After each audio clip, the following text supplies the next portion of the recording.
to a journey back in time to an era where computing was just beginning to capture the imagination of millions.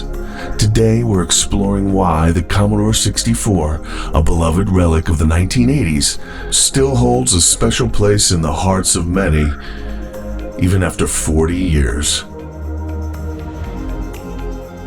The Commodore 64 was more than just a computer.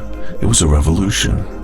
Released in 1982, it became the best-selling single personal computer model of all time.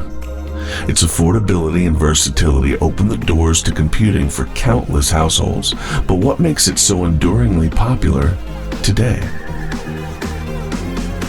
One of the key reasons is its simplicity.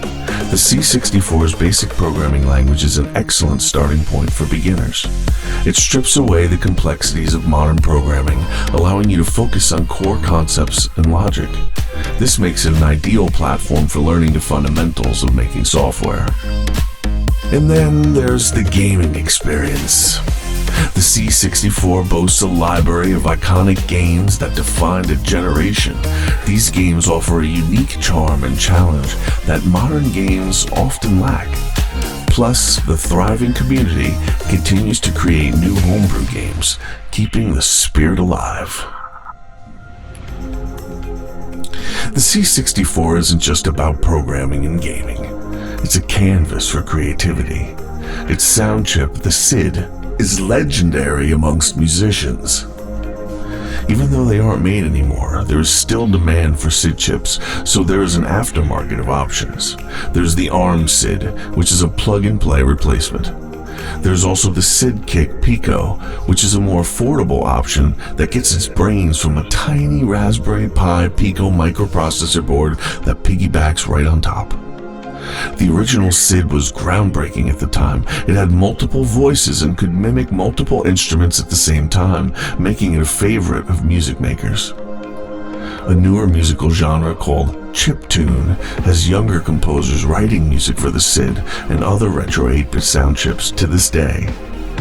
The demo scene, a subculture dedicated to pushing the limits of the C64, is still alive and vibrant today. Recent advances have breathed new life into the C64. Devices like the Meatloaf and the Sidekick 64 have expanded its capabilities, allowing enthusiasts to explore new frontiers. The Meatloaf device, for instance, can get your 64 connected to the net quickly and affordably, and has a few other tricks as well, like a micro SD card that you can use directly from the 64. Changing those floppies is fun, and the drives sure do look cool, and they make fun sounds. But once you play around with these new toys brought on by modern hardware, it's hard to not get hooked. The Sidekick 64 provides a versatile expansion platform for running software directly from SD cards. It can also provide GeoRAM or NeoRAM compatible memory expansions, which are just what they sound like, more RAM, so you can write and use bigger programs to do bigger things. 64K of RAM is just about nothing by today's standards. A high-quality image takes 2 to 5 megabytes to store, and remember, a megabyte is a million bytes. A 2 megabyte file can hold the entire memory of the C64 over 31 times.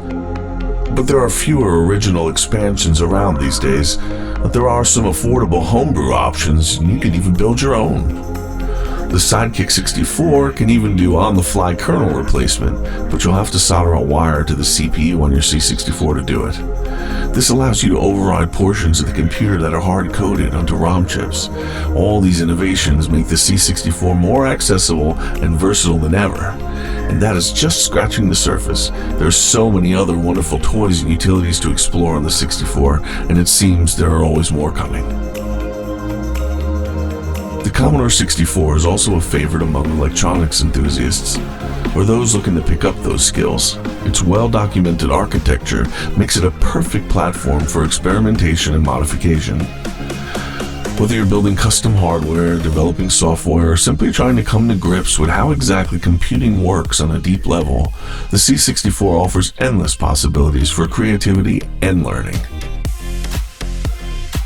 Thanks to passionate communities and abundant resources, diving into the world of the 64 has never been easier.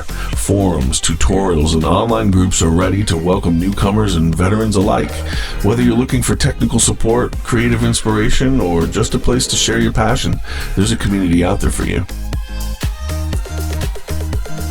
If you want to get involved and play around with an old Commodore 64, there are a number of ways you can do it.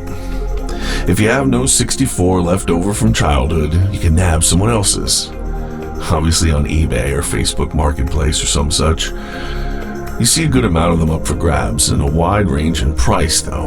Anywhere from $100 for a basic unit with a power supply to a couple thousand for someone's whole entire rig they spent years collecting and kept in perfect condition. You just gotta keep looking. The second and more expensive option is to try one of those newfangled versions. There are quite a few out there now. One thing to remember is that some of them, like the C64 Maxi, are emulators at the core. Not that there's anything wrong with that, but not all software will work necessarily, and it's not the same thing as the authentic hardware. You can't plug cartridges in, and you can't dink with the electronics. It's just a different experience. Then there are things like the Ultimate 64 Elite from Gideon's Logic, which is a hardware implementation using an FPGA. It's sort of like a programmable chameleon chip, so it can act just like the chips on the original boards. It has a ton of enhancements to the original 64 as well. This new hotness will run you about $256 American just for the board, and you'll still need a case, a power supply, and anything else you want to play with.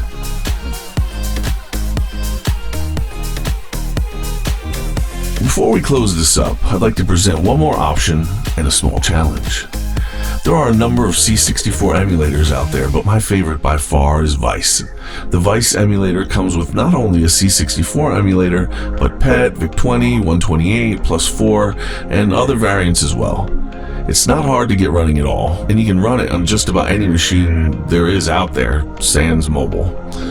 I'd like to invite you to run out to the Vice website and grab yourself a free copy and start playing around with it. There's a ton of software and gads of abandonware all over the net. Archive.org is a great place to start.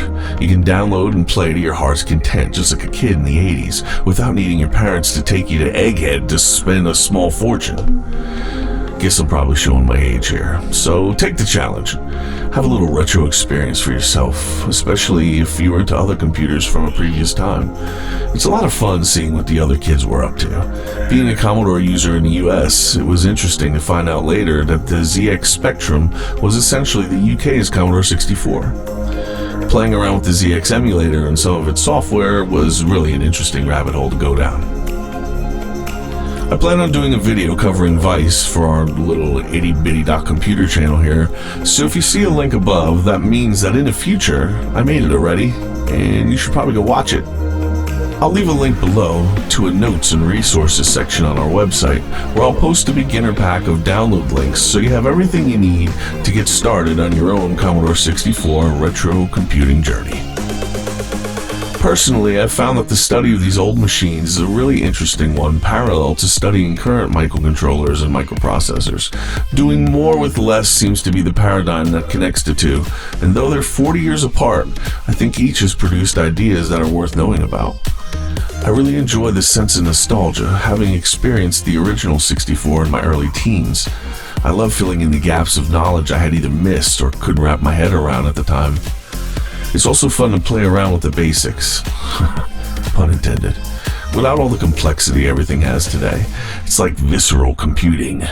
You're only a layer or two away from the bits. Ask a modern programmer if he knows what the starting address of the video RAM on his computer is. Spoiler alert, they won't know, but a 64 programmer will. If there's any nerd genes in you at all, you gotta be feeling me. This is all infinitely interesting. Also, seeing the progression of computer technology in such a short time is absolutely mind-boggling. The bottom line is that if you have an interest in the magical things that electricity can do and how we make them happen, there's quite a treasure trove to be had here. So whether you're a nostalgic enthusiast or a curious newcomer, the Commodore 64 offers a unique blend of history, learning, and creativity. In 2025, it's more than just a piece of technology. It's a gateway to understanding the roots of personal computing. Why not give it a shot? It's free. Join the adventure and discover why the Commodore 64 continues to inspire and educate even today. Dive into the world of retrocomputing and see what you can create with this timeless machine. Thanks for watching, and we'll see you next time on ittybitty.computer.